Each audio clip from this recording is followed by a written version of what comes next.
Hi guys, and welcome back to my YouTube channel, Cooks by Carrie. If you're new here, I'm Carrie, and for today's Foodie Friday video, I'm sharing how to make these delicious brown butter chocolate chunk blondies from the Magnolia Bakery Cookbook. For today's recipe, you are going to need a cup, which is 2 sticks of unsalted butter, browned and cooled to room temperature, and I'm going to show you how to the butter in a second. 2 cups or 270 grams of all-purpose flour, 1 1/4 teaspoons baking powder, a half a teaspoon salt, 1 3/4 cups or 350 grams of light brown sugar, 1 teaspoon pure vanilla extract, 2 eggs, and 1 cup or 180 grams of semi-sweet chocolate chunks or chips. The first step for this recipe requires you to get a pot, go over to your stove, turn it on, I would say a medium low. You see mine's a little higher now. I eventually turn it down.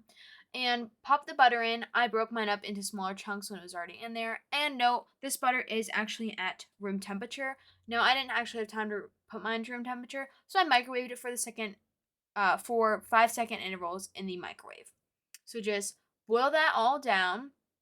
And well, boil's not exactly the right word. It does, I guess, boil because it does get really hot. But the most important part is that it all melts and then it eventually turns a dark brown color and gets a nutty smell. The nutty smell isn't super strong, it's just like a little bit of a different smell. So basically, melt the butter completely down. This will take you about 5 minutes. In this time, also make sure to have your oven preheated to 325 degrees and position oven rack in the center of the oven.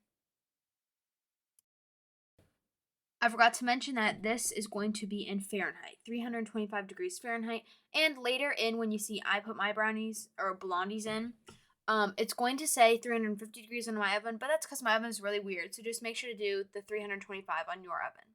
And at this time, you can also see it's starting to boil, but we're not done yet. We have to keep going, go that extra minutes so that we can get that brown color.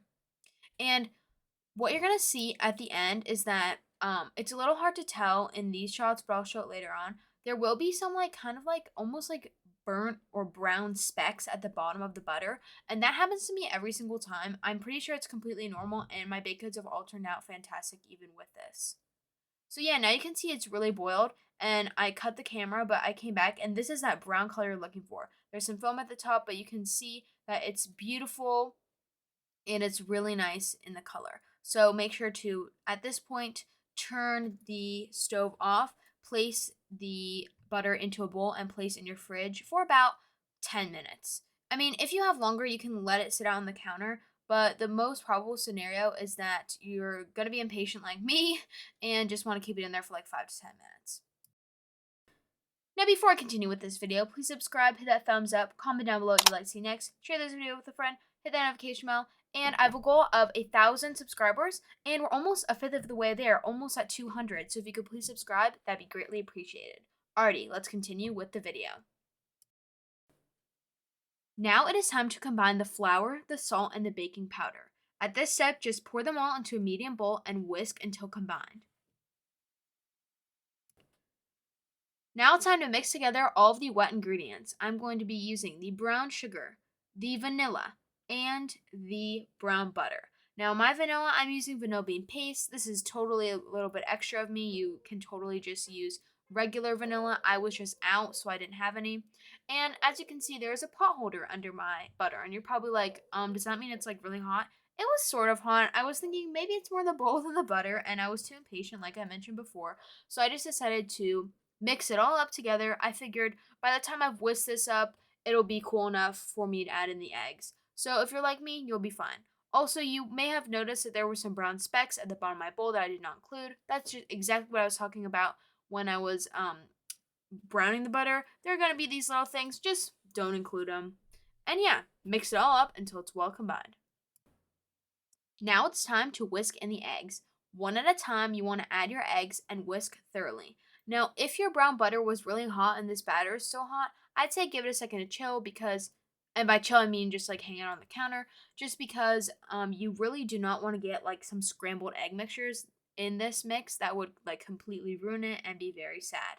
So you can just see, you start when your butter and everything is cool enough, add the egg and then just start from the center and kind of just whisk vigorously for, I don't know, 30 seconds per egg. Just make sure it's all combined. Now it's time to incorporate the flour mixture.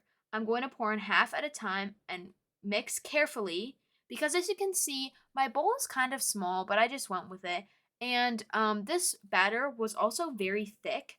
I think typically it's normally not as thick as mine was today, but you know, it is very thick, so you just want to be careful. Mix it slowly and just mix it until everything is combined.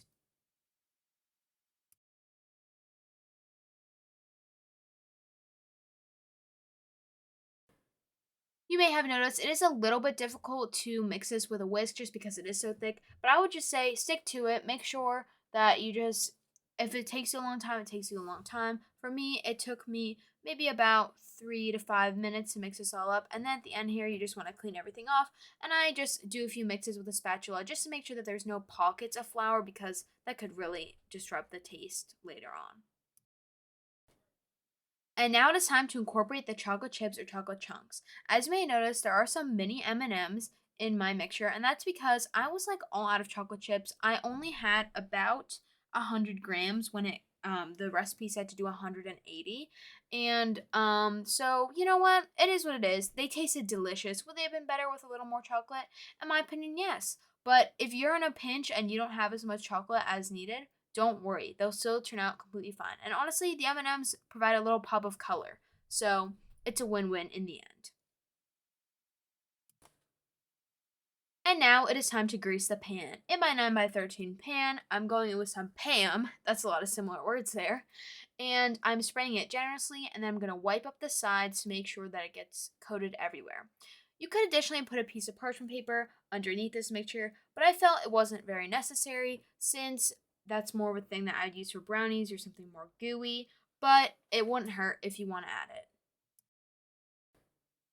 Now it is time to pour in the batter. I'm taking the batter, pouring it in, and then at the end, I'm going to go in with a piece of parchment paper to smooth everything out and make sure it's an even layer. That's a little hack that I'm sure I found it somewhere, but I don't know. I've just been using it for a while because I feel like it's just so helpful, and it depends on what you're making. Like, it's good for something like this, but it wouldn't be good for like a cake or something because that'd be too wet.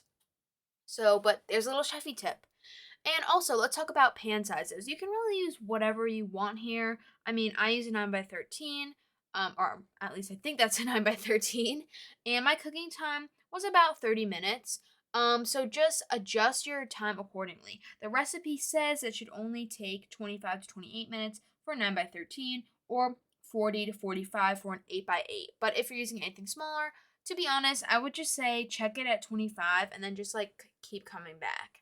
I feel like that's just like the safest option and the way that you'll see the best results. And now it is time to pop these blondies into the oven. I'm putting them in on the center rack. Your oven should be at 325, mine is at 350, and I'm cooking for 25 minutes and then checking every 2 or 3.